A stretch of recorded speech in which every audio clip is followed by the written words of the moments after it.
All right, welcome. Go on, pull up a chair here in the Shadowlands. Think of me as your guide on this. Well, let's call it an intellectual salvage mission. And listen, we're not here to admire the architecture. We're here to watch it all come crumbling down. We're about to dive deep into the blueprints of a corrupted mind, a mind that, get this, mistook its own prison for a palace. So, let the demolition begin. Okay, first things first, let's just clear away all the usual rubble of convention. Sanity? Oh, please. It's just a story we tell ourselves, right? A thin coat of paint slapped over the rot. And the source material for today's demolition, it makes one thing perfectly clear. That story isn't just incomplete, it's a house of cards, just waiting for a single honest breath to bring the whole thing down. Our job? We're going to provide that breath. And that brings us to our subject, the so-called architect. Here's a guy who believes he's building this incredible fortress of logic and control. But, every grand design has a flaw, doesn't it? That one single point of stress that, when you press it just right, shatters the entire facade. And his flaw? Oh, it's a particularly glaring one. Now pay attention to how this is framed. We're not dealing with some simple madman here. No, that would be far too easy. This is an architect, a guy who worships blueprints, precision, the whole shebang. He uses the tools of reason, sure, but the foundation he's building on, it's pure, unfiltered chaos. All that logic is just a frantic defense against the abyss he knows is staring right back at him. Yeah, in his own mind, he's a king. Every little cautious step, every methodical plan, it's all a declaration of his power. He actually believes he's not just containing the darkness, but mastering it, proving his intellectual dominion over what he calls the great not I. I mean, what a pathetic self-congratulatory fantasy, right? But here's the reality. His so-called kingdom, it's a cardboard cutout. His sovereignty is just plain fear. He's not a master. He's a terrified groundskeeper, frantically trying to polish over the cracks in a foundation that was never, ever stable to begin with. This sanctuary he's defending is built on, well, on nothing but pure delusion. And this is the fatal flaw, the catalyst for the entire collapse. It's not a monster, not some big threat, but an eye, a pale blue clinical judging mirror. And it doesn't just see him, it reflects his own decay, his own insignificance.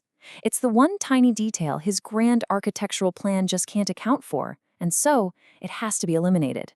It's what shatters the whole social order he's so desperately trying to hold together. All right, now let's take a look at his chosen instrument of control. The lantern. He actually thinks this single focused beam of light is a weapon, a tool he can use to hold back the infinite dark. I mean, it's a truly laughable idea, don't you think? Waging a war against the void with a pocket torch. See, that's what he's doing. He calls it reason, but let's call it what it really is. Weaponized logic. It's the whole meticulous ritual, that cautious precision. It's just a wordplay of action. The man isn't sane. He's just performing this really elaborate pantomime of sanity and hoping the universe doesn't notice the sweat pouring down his brow. And wow, what a performance it is. Just look at this clinical procedure. Step 1, systematic precision. Step 2, isolate the target. Step 3, assert dominance. I mean, it sounds like a surgeon's checklist, doesn't it? But really, it's just the desperate choreography of a man trying to convince himself his murderous obsession is some kind of rational intellectual pursuit. So what is this entire grand scheme when you boil it all down? As your guide, I'm here to tell you it is nothing more than a frantic, sweaty will to distraction. Just a delirium designed to keep him from looking at the one thing he's truly afraid of, himself. So where does this little play of his unfold? In a house, of course, but listen, this isn't just a setting. The very architecture of the place is a blueprint for his own internal, inescapable prison. He thinks it's his fortress, but the truth is, he's already locked inside. So which one is it? A fortress of the mind where he commands his own reality? Or is it a gilded cage where the bars are his own obsessive thoughts and the lock is his own ego? It's a question that I think we can agree answers itself. I mean, the parallels are crystal clear. The claustrophobic walls, they mirror his own shadow. His fear creates what you could call a slave morality, a state where he isn't a master at all, but a complete slave to his obsession. He acts like the high priest of the polished floor, believing these little surface-level rituals can hide a deep spiritual rot. But, you can polish those floors all you want. The decay is still festering just beneath. And, well, eventually, something always rises up through those floorboards. In this case, it's a sound. It's the one true thing in this whole house of lies. The sound that logic simply cannot explain away. The honest sound. So, what is the sound exactly? It's the physical manifestation of guilt. It's the universe's own heartbeat, this heavy, rhythmic thud that just swallows every lie, every illusion, every pathetic scrap of his pride. You can't debate it. You can't rationalize it. It just is. Which brings us to this, the final sum, the logic of zero. Because after all the meticulous planning, all the weaponized logic, all that self-proclaimed mastery, what's the final value of his achievement when it's faced with the encroaching great evening, that final twilight of the soul? It's this, a perfect round zero. Yeah, let's put it on the ledger.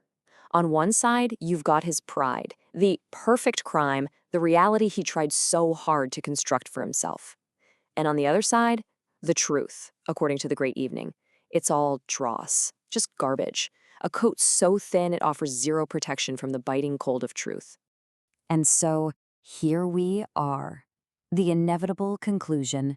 The confession. The final collapse. But this isn't some simple surrender. No, it's something far more total, far more fundamental. And let's be absolutely clear about this. He doesn't surrender his argument. The argument itself just dissolves into nothing. The entire structure of his ego, that whole corrupted architecture he worked so hard to maintain, it simply liquefies. It's a total, and I'd say necessary, failure of the system that finally ends his frantic delirium. And in that total collapse, he finds a strange kind of peace. The struggle is over. The frantic defense is finally done. By giving up his pride, his logic, his very self-constructed identity, he chooses the grim, quiet peace of the happiness of the grave. So, what's the lesson here? What's the takeaway from this demolition site? What do we learn from sifting through the wreckage of this mind? Well, the lesson is a choice for any seeker who dares to look into that abyss. After the collapse, after the logic of zero proves how futile it all was, what do? Do you surrender completely? Or do you begin the arduous, painful task of forging a truly sovereign self from the ashes? That, my friends, is the question this ruin leaves us with.